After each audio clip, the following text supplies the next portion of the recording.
सब कुछ दिलवा दिया कमली वाले ने, बोलो ला इलाहा इल्लल्लाह, ला इलाहा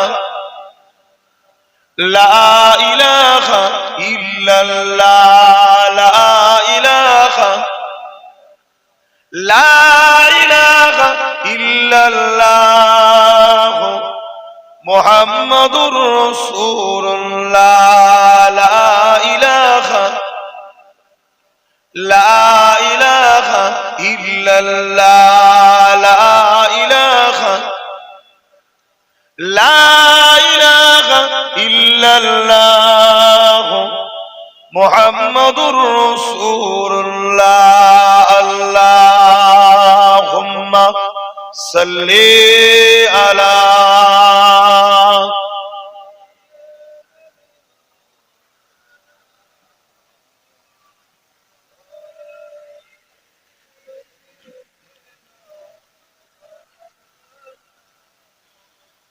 وقال الله تعالى في كلام المسيح الفرقان الحميد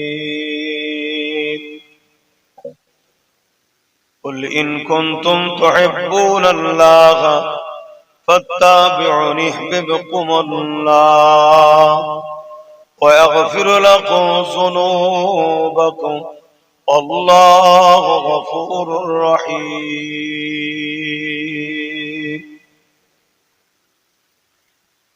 উপস্থিত হাজিরানে মজলিস, আমার আব্বা জানেরা, আমার নওজোয়ান তরুণেরা, যুবকেরা, ছোট ছোট বাচ্চারা, উলামা হযরত, হাফেজে কোরআন, নামাজি, মুত্তাকি, পরহেজগার ইমাম সাহেবগণেরা, দূর দূরান্তে অবস্থিতা আমাদেরই সকলের মা ও বোনেরা, আল্লাহ দরবারে সকলে একত্রিত হয়ে সর্বপ্রথম আমরা শুকরিয়া আদায় করি যে আল্লাহ আমাদেরকে এমন একটা জায়গায় বসতে দিয়েছেন, যে জায়গায় বসার দরুন আল্লাহ আমাদের ছোট ছোট গুনাহগুলো মাফ করে দিয়ে থাকেন। জোরে বলুন সুবহানাল্লাহ। এবং আজকের মজলিসটা আরেকটু অন্য মাহফিলের থেকে ভিন্ন, কেন আমরা ইসলামকে আগিয়ে নিয়ে যাবার লক্ষ্যে ইসলামিক শিক্ষা কেন্দ্র, কোরআনের শিক্ষা দেওয়ার লক্ষ্যে আমরা চেষ্টা করছি একটা মাদ্রাসা গড়ে তোলা। অবশ্যই আমাদেরকে অন্য কোনো জায়গা থেকে কোনো ফ্যাসিলিটি, কোনো অর্থ আসা, অন্য কোনো রাজ্য, অন্য কোনো দেশ থেকে বা হুকুমতের থেকে আমাদের কোনো অর্থ পাওয়ার ব্যাপার নাই। উপরন্তু আমাদের সঙ্গে অর্থশালী, প্রভাবশালীরা মিশতেও ভয় করে তাদের ব্যবসা কারবারে না ক্ষতি হয়ে যায়। কেন আমরা হক পক্ষে কথা বলি তো, তাই আমাদের চলার পথটা অনেকটাই কষ্ট, কিন্তু এতটুকু জানি আমরা যেটুকুই করছি আল্লাহ দরবারে কবুল ইনশাআল্লাহ হচ্ছে। কেন আমরা মাকসাদ যদি আমাদের আল্লাহ ও রাসূল না থাকতো, তাহলে আমাদের সঙ্গে অনেকেই কিন্তু গায়ে ঘা মিলাতো। সেই রকম একটা জায়গায় দাঁড়িয়ে থেকে আজ আপনারা গুটি কদম মানুষ এসেছেন, এটাও একটা অনেক বড় ব্যাপার। আল্লাহ আপনাদের আশা বসাকে কবুল করেন। আল্লাহ যেন আমাকে আপনাকে এই দ্বীনি প্রতিষ্ঠানের সঙ্গে কবুল করে পরকালে আল্লাহ যেন জান্নাতে যাবার ব্যবস্থা করে দেন। বলুন আল্লাহুম্মা আমিন। কোরআন পাকের একটা আয়াত আপনাদের কাছে তেলাওয়াত করেছি, আল্লাহ করিয়েছেন। ওই আয়াতটাকে সামনে রেখেই গুটি কত কথা আলোচনা করব। এই দুনিয়া আমাদের কারো জন্য চিরস্থায়ী নয়। প্রতিটা মানুষকে, প্রতিটা মখলুককে আল্লাহ পাক মৃত্যুর স্বাদ চাখাবে। কুল্লু মান আলাইহা ফান, সবকিছু ফানা হবে। কুল্লু নাফসিন যায়িকাতুল মউত, প্রতিটা নফসকে মৃত্যুর জায়গা চাখাবে। সে মুসলিম হোক আর অমুসলিম হোক, ধনী হোক আর গরিব হোক, পীর হোক আর মুরিদ হোক, উস্তাদ হোক আর ছাত্র হোক, রাজা হোক আর প্রজা হোক, মৃত্যুর স্বাদ কিন্তু সবাইকে আল্লাহ চাখাবে। তাহলে এই দুনিয়ায় পাঠালেন কেন? এই দুনিয়ায় পাঠিয়েছে শুধুমাত্র আমাদেরকে একটা পরীক্ষা নিবার জন্য। যে কোনো কামিয়াবির আগে একটা পরীক্ষা দিতে হয়। কোন কামিয়াবি পরীক্ষা ছাড়া হয় না। আপনি দুনিয়ার ক্ষেত্রেও দেখেন, প্রত্যেকটা জায়গায় পৌঁছাবার আগে কিন্তু আপনাকে একটা পরীক্ষা দিতে হবে। ওই পরীক্ষা যদি আপনার ভালো হয় তাহলে আপনি সাকসেসফুল হবেন। আল্লাহ আপনাকে দুনিয়ায় পাঠিয়ে আশরাফুল মখলুকাত করেছে, আর আমাকে আপনাকে আল্লাহ একটা পরীক্ষা নিচ্ছে। ওই পরীক্ষাটা হলো, যিনি সৃষ্টি করেছেন আমরা দুনিয়ায় এসে তিনাকে মনে রাখি না, ভুলে যাই। আমরা যিনি আমাদেরকে সৃষ্টি করেছেন, আমরা তিনার কথা মতো চলি না তিনাকে ভুলে গিয়ে তিনার নাফরমানি রাস্তায় চলি। ভালোবাসার জন্য মা দিয়েছে, বাপ দিয়েছে, স্ত্রী দিয়েছে, সন্তান দিয়েছে, স্বামী দিয়েছে, ধন দৌলত দিয়েছে, জায়গা দিয়েছে, সবকিছু ভালোবাসার জিনিস আল্লাহ দিয়েছে। কিন্তু সবকিছু দিবার পর মহান স্রষ্টা রব্বুল আলামিন পরীক্ষা নিচ্ছে সব কিছুর উপরে, আমি আল্লাহ ও আমার রসুলকে ভালোবাসে কিনা। এই পরীক্ষা, এই পরীক্ষা যদি আমরা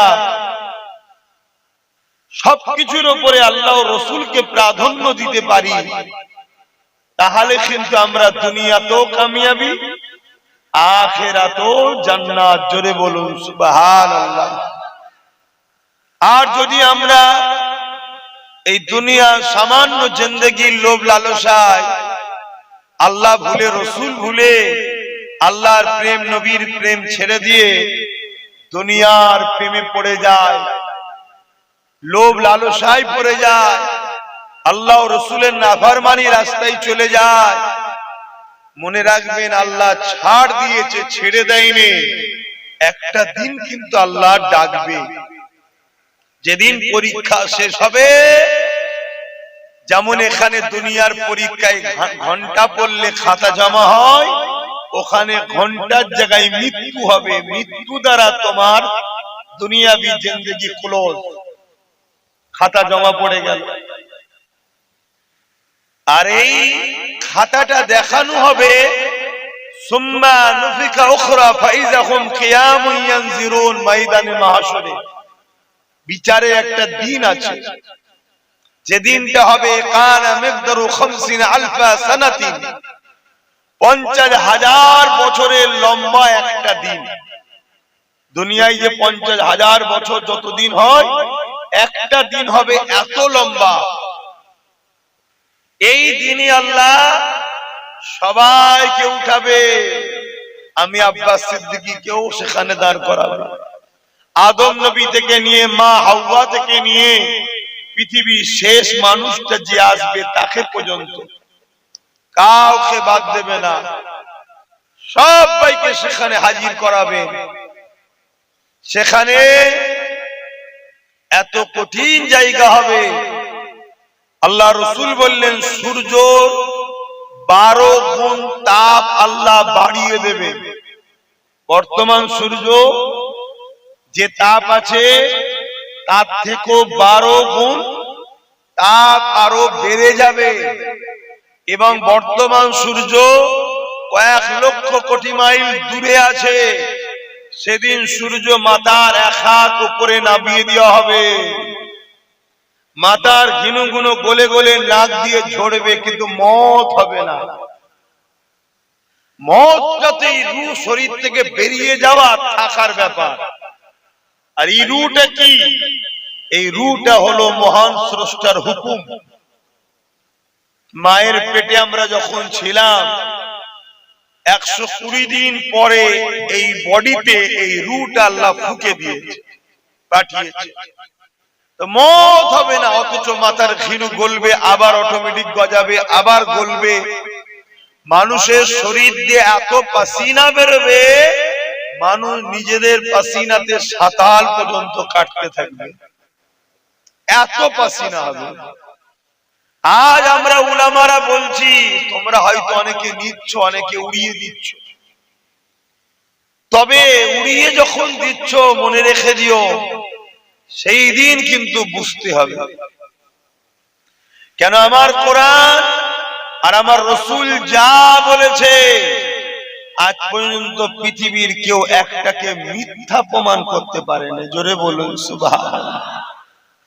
একটা কেউ মিথ্যা প্রমাণ করতে পারেনি। তাই আপনাদেরকে বলছি, পরিবর্তন হয়, দুনিয়াদারি করতে হবে। ধর্মনীতি, সমাজনীতি, পরিবার নীতি, এডুকেশন নীতি, অর্থনীতি, রাজনীতি, রাষ্ট্রনীতি, সম্প্রীতি নীতি, মানব বন্ধন নীতি সব করতে হবে। কিন্তু মডেল হলো মুহাম্মদ রাসূল। জোরে বলুন সুবহানাল্লাহ। অন্য কেউ মডেল নয়, অন্য কাউকে মানাই হারাম। অন্য কাউকে মডেল বানানো হারাম। অন্য কাউকে মডেল যে বানাবে সেই তো ধ্বংস, সে ফেল। আর যে শুধু রাসূলকে মডেল বানাবে, ধর্ম করবে রাসূল দেখে, কারবার করবে রাসূল দেখে, সম্প্রীতি করবে রাসূল যেভাবে সর্বধর্মের লোককে নিয়ে বসবাস করেছিল মদিনায়, রাসূল যেভাবে গরীব অসহায় সর্বধর্মের লোকেদেরকে সাহায্য করেছিল, মানব বন্ধন নীতি রাসূলকে দেখে, রাজনীতি রাসূলকে দেখে। তোমার আমার মডেল রাসূল, অন্য কেউ নয়। তারাই কামিয়াবি এই দুনিয়ায়। এটাই হলো পরীক্ষা। মা আতাকুমুর রাসূল ফাখুযুহু ওয়া মা নাহাকুম আনহু ফান্তাহু।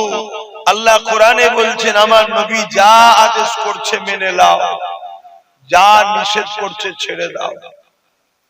যা আদেশ করছে মেনে নাও। আজকে উম্মতে মুহাম্মাদি আমরা দাবিদার, বড় সহজ কাজ মানতে পারছি না। আল্লাহ নবী বললেন, তোমরা কোরআনের মাহফিলে গিয়ে বসবে। আমরা মুসলমান ঘরের বহু ছেলে আছি যারা কোরআনের মাহফিল তো পছন্দই করি না, আর যদিও বা আসি বসতে চাই না। তাহলে বলো আমরা কেমন উম্মত নবী? হয়তো আমার কথা এক কান্দে ঢুকবে আর এক কান্দে বেরিয়ে যাবে, স্বাভাবিক। কেন সবাই জান্নাতে যাবে? সব মুসলমান জান্নাতে যাবে নাকি? না, যাবে না। এটা হাকিকত, কিছু করার নেই। বাবা কথা তেতো লাগলেও সত্য। অনেকের বাপ জান্নাতে যাবে, ছেলে জাহান্নামে যাবে।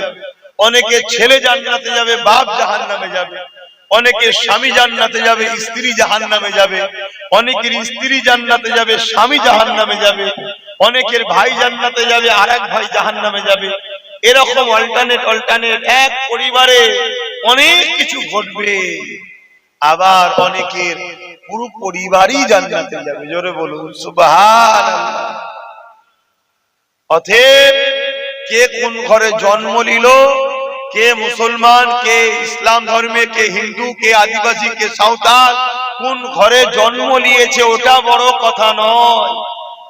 বড় কথা হলো যে মহান স্রষ্টার পাঠানো মেসেজকে মেনে নিয়েছে, সেই কামিয়াবি।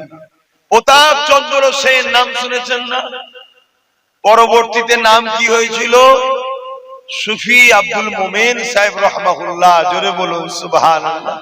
দেখুন কোথা থেকে এসে সুফি হয়ে গেলেন। কত বড় সুফি!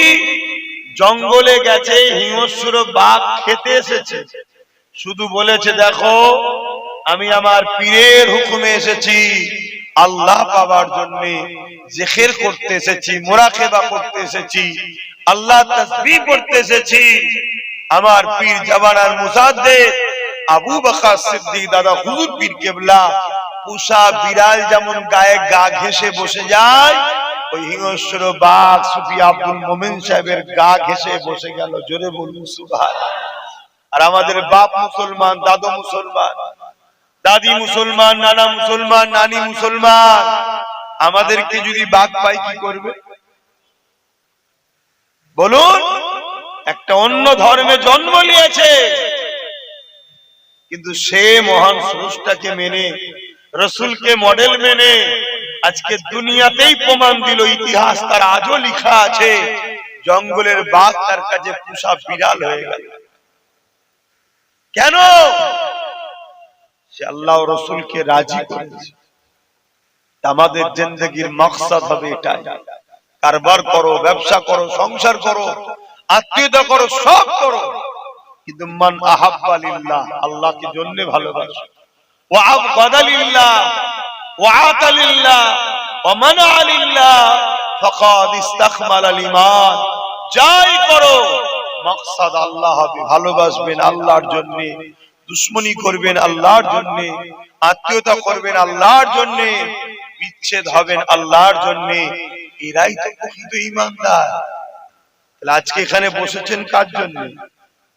জোরে বলুন। যারা বসেন না তারা কার জন্য? এরপরেও দেখো বিহায়া গুলো শুনছে, শুধরাচ্ছে। বলো বলো, তোমরা বলো না। দেরিয়ে দেরিয়ে অনেকে হাসছে, কিন্তু শুধরাচ্ছে কি? কেন শুধরাচ্ছে না? এটা আপনাকে ভাবতে হবে। এদিকে দেখুন, এদিকে সব দিকে লাভ। কেন শুধরাচ্ছে না? না, খাতামাল্লাহু আলা কুলুবিহিম, তাদের অন্তরে আল্লাহ মোহর মেরে দেয়, তারা হাজার সত্য শোনার পরও পরিবর্তন। মানুষই শ্রেষ্ঠ জাত, আবার এই মানুষই এত নিকৃষ্ট, নিজের মাকে পর্যন্ত খুন করে। আচ্ছা না, মানুষই শ্রেষ্ঠ জাত, এই মানুষই আবার এত নিকৃষ্ট, গু পর্যন্ত খায়, মুতো খায়। আচ্ছা না, এটা আফসোস করার কিছু নেই, কিন্তু আমাদের একটা ডিউটি আছে। আমরা যদি পাশ কেটিয়ে চলে যাই না, আল্লাহ কিয়ামতের দিন আমাদেরকে ধরবে, আমাদেরকে ধরবে যে তোকে আমি দ্বীনি জ্ঞান দিয়েছি, মাহফিল দিয়েছি, ইজ্জত দিয়েছি, তুই বললি না কেন?